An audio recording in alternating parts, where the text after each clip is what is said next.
और पहले ही दिन से हमारा प्यार इस गांव के साथ पूर्ण रूप से है। वैसे भी ये गांव पहले नंबर पर है। बड़े डॉक्टर साहब ने जब गांव गोद लिए तो उन्होंने जय जवान गांव को गोद लिया तो रायचंद वाला के सभी साथी जने आए, बोले कि डॉक्टर साहब हमारा क्या कसूर है। तो डॉक्टर साहब ने एक ही बात कही थी, भाई गांव गोद में चाहे वो ले लिया पर काम इतने कर दूंगा, गोद से भी बढ़ के कर दूंगा भाई। तो रायचंद वाला हमारा बूथ नंबर 1 है और मेरे ख्याल से काम करने में भी हमने कोई कसर नहीं छोड़ी भाई। आप लोगों के प्यार से, आशीर्वाद से सबसे ज्यादा काम इस गांव में भी करने का काम किया।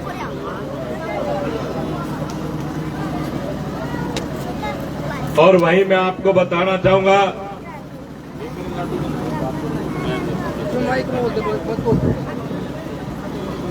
कि आने वाली 5 तारीख को चुनाव होने जा रहा है। ये चुनाव कोई आम चुनाव नहीं है। ये चुनाव आप लोगों के जींद की, हरियाणा की किस्मत का फैसला करेगा। और वहीं पर आप अच्छी तरह जानते हैं कि आपने मेरे पिताजी को 2 बार जिताने का काम किया, 2 बार आप लोगों ने मुझे आशीर्वाद देने का काम किया। इसके लिए मिड्डा परिवार सदैव आपका ऋणी रहेगा। और मैंने इस गांव की मांग, इस गांव की आवाज को विधानसभा में भी उठाने का काम किया। मेरे पिताजी के 9.5 साल के कार्यकाल में सबसे ज्यादा प्रश्न 9.5 साल के हिसाब से उठाने वाले पहले विधायक थे। वहीं पर मैंने भी समय समय पर आप लोगों की मांग उठाने का काम किया। आपके पड़ोस में गांव हैबतपुर में जो आज मेडिकल कॉलेज बनकर तैयार हो चुका है, इसकी मांग मेरे पिताजी ने रखी और वो भगवान के चरणों में चले गए। इसके बावजूद ये आज लगभग 75-80% बनकर तैयार हो चुका है, जिसका फायदा आप और हम सबको मिलेगा। इसी प्रकार से मैंने इसी रोड के 6 गांव के लिए क्लस्टर परियोजना का भी प्रारंभ किया। अभी कुछ दिन पहले ही आप लोगों की एक मांग थी ट्यूबवेल को लेके। आपके गांव में ट्यूबवेल लगना का प्रारंभ हो चुका, लगना शुरू हो चुका है, क्योंकि आपके गांव की पानी की समस्या बहुत बड़ी समस्या है। और इसी समस्या को दूर करने के लिए जो ट्यूबवेल लग रहा है, और इससे पहले भी एक ट्यूबवेल लगा था, और आपके गांव की कोई गली रह गई हो, वैसे तो अधिकतर सब गलियों को भी बनाने का काम मैंने और बड़े डॉक्टर साहब ने किया है। और वहीं पे भी खेतों के कच्चे रास्ते को भी पक्का करने का काम किया। और वहीं पर अगर हम आपको बताएं कि अपने ही जींद के, आपके यहाँ के गांव के भी कुछ बच्चे CRSU यूनिवर्सिटी में पढ़ते होंगे और वहां पर लॉ कॉलेज, वकालत की पढ़ाई, वकील की पढ़ाई कराने का कोर्स भी आपका बेटा वहां पर लेकर आया। आज आपको अपने बच्चों को वकील की पढ़ाई पढ़ाने के लिए चंडीगढ़, कुरुक्षेत्र, गंगानगर, दिल्ली भेजने की आवश्यकता नहीं है। आपके बच्चे जींद की ही यूनिवर्सिटी में वकालत की पढ़ाई करेंगे। और जो मेडिकल कॉलेज बन रहा है, यहां पर आपके हमारे बच्चे आए साल 150 बच्चे MBBS कर निकलेंगे। ये फायदा भी हम लोगों को मिलेगा। हम लोगों को बच्चों को बाहर भेजने की आवश्यकता नहीं है। 150 बच्चे प्रतिवर्ष यहां से MBBS डॉक्टर बन के निकलेंगे। इस सारे कार्य में आप सबका सहयोग है, क्योंकि आप लोगों ने मुझे वोट देने का काम किया, अपना वकील बनाकर विधानसभा में भेजने का काम किया। मैंने उसी बात को आगे, आपकी बात को रखने का काम किया, तो ये मंजूरी मिलने का काम हुआ।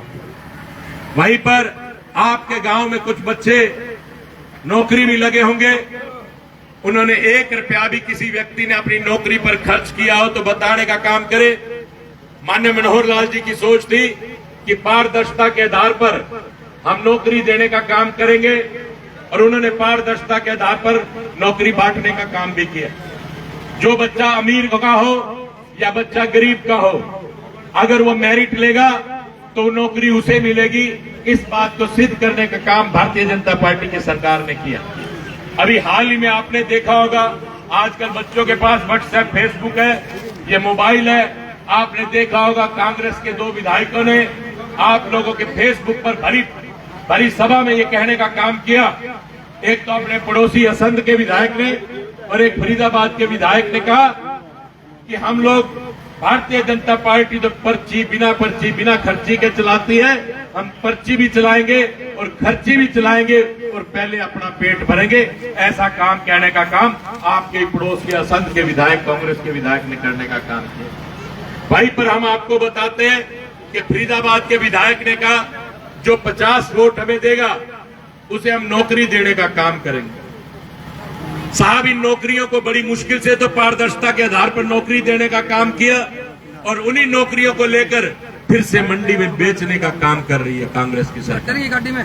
क्योंकि 10 साल सत्ता से दूर रहने के बाद इन लोगों को लगता है कि अब हमारे हाथ से तीसरी बार भी सत्ता जा रही है।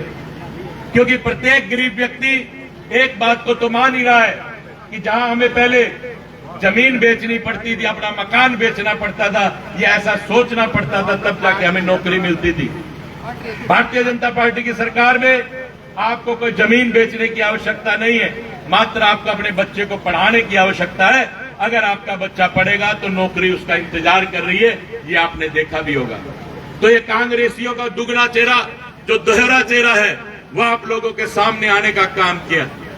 मैं तो आप लोगों से निवेदन और प्रार्थना करता हूं कि आप भारतीय जनता पार्टी को तीसरी बार फिर लाने का काम करें और अपने बच्चों के जीवन को सुरक्षित करने का काम करें, अपने बच्चों को पढ़ाने का काम करें, ताकि नौकरी उनका इंतजार करे।